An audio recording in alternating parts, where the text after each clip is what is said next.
안녕하세요, 뽀블리입니다. 날씨가 많이 더워졌는데 잘 지내고 계시죠? 우리 고혈압 공부하다가 말았거든요. 이거 마무리 끝까지 할 건데 오늘은 우리가 보통 고혈압을 진단을 받으면 대표적으로 치료하는 방법이 혈압약을 복용하시는 거잖아요. 근데 그 혈압약의 원리가 혈압약이 혈압을 낮추는 원리가 크게 세 가지가 있어요. 그거 구체적으로 한번 볼 거예요. 이거 소책자 페이지는 41페이지부터 시작이 되거든요.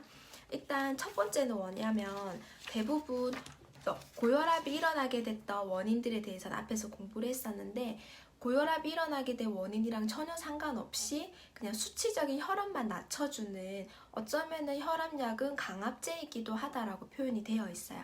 근데 원리 세 가지 중에 첫 번째는 뭐냐면 일단은 혈관이 많이 좁혀져서 병묘 형상, 이게 혈관 안에 뭔가 막힌 게 많으면 그거를 뚫고 지나가려는 그 힘이 필요하기 때문에 혈압이 올라가게 되죠. 그래서 혈관을 확장시키는 방법이 있어요.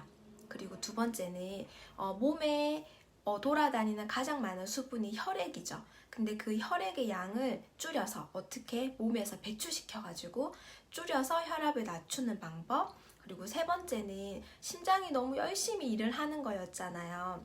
그 압을 줘서 혈액이 잘 지나갈 수 있게끔 하기 위해서, 그래서 심장한테 너 너무 열심히 일하지 마 라고 해서 심장이 운동을 덜 하게끔 하는 원리, 이렇게 세 가지 방법으로 혈압을 낮추고 있었거든요.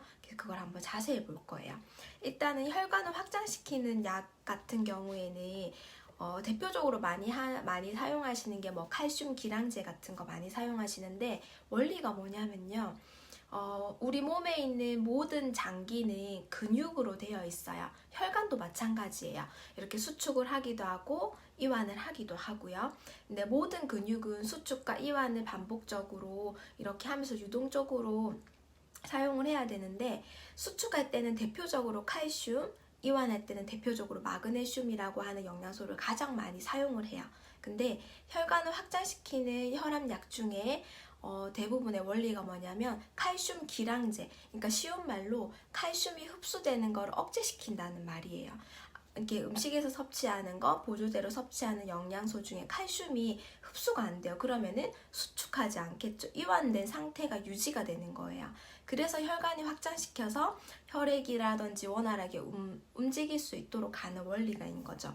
근데 생각해보면은 물론 혈압은 내려갈 수 있어요. 혈관이 통로가 넓어졌으니까. 그런데 혈관이 수축 이완을 하지 않는다라고 생각을 해보세요. 또는 칼슘을 흡수하지 않았기 때문에 모든 장기는 수축과 이완을 해야 되고, 가장 중요한 장기는 어디예요? 심장이죠. 심장이 콩닥콩닥 뛰어야 되는데 근육들의 수축 이완의 운동이 전혀 일어나지 않게 되는 거죠. 전혀는 아니지만 부자연스러운 거죠. 그래서 건강에 그것 때문에 미치는 부작용 같은 경우에도 굉장히 많겠죠. 대표적으로 심장의 근력이 많이 약해질 수 있어. 모든 장기에 근력이 많이 약해질 수 있겠죠. 그에 따른 부작용 같은 경우에는요, 여기 소책자에 46페이지 이후로 굉장히 자세하게 나와 있거든요. 반드시 자세하게 꼭 읽어보시면 좋겠어요.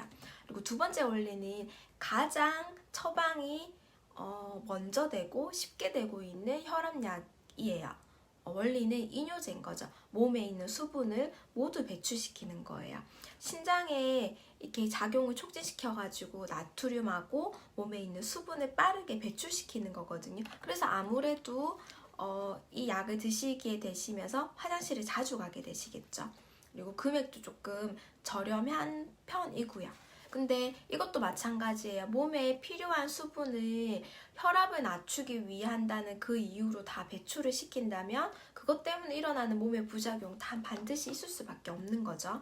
그리고 세 번째 원리는 왜 우리 혈압약 먹다가 끊으면 죽는다, 이런 표현 같은 거를 혈압이 아니신 분들도 많이 들어보셨을 거예요. 근데 그런 경우에 이 약에 해당이 된다라고 하거든요.